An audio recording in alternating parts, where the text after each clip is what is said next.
Okay, our next example here is the German K98. Let's go ahead and start with the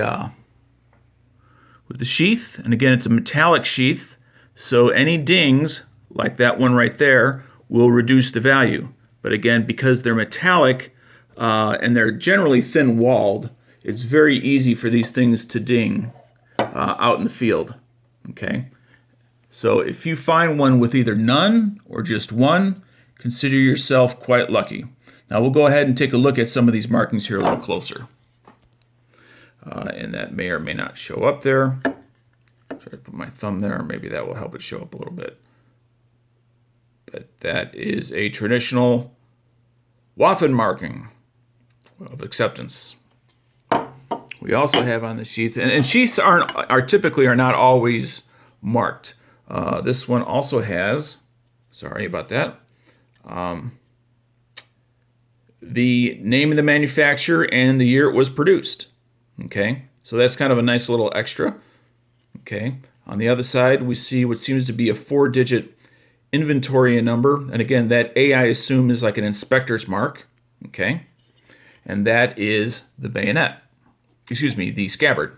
Now the bayonet itself. Okay, we'll kind of do an end-to-end here. Again, you'll see some scratches, dings, dirty marks.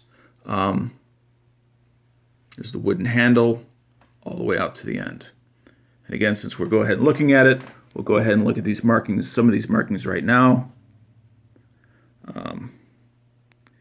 We have, oops, sorry about that. See if it wants to focus in on that.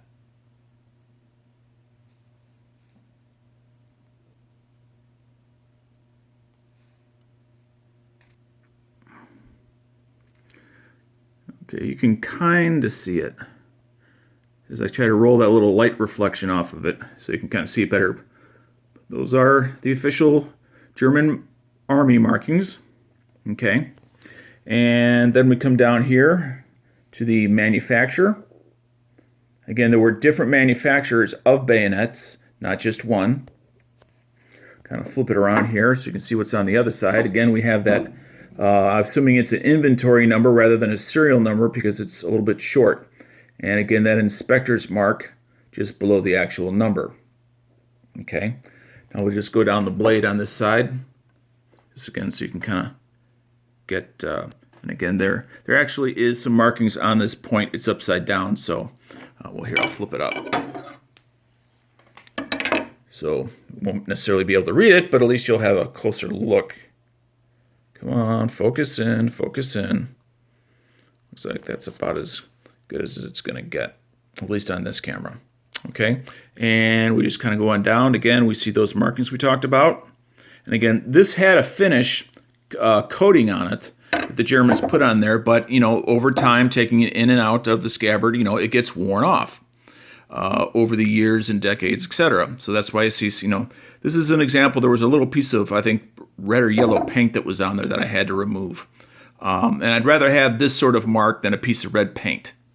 Because it wasn't like red paint from the Army putting it there. If they put it there, I wouldn't have touched it.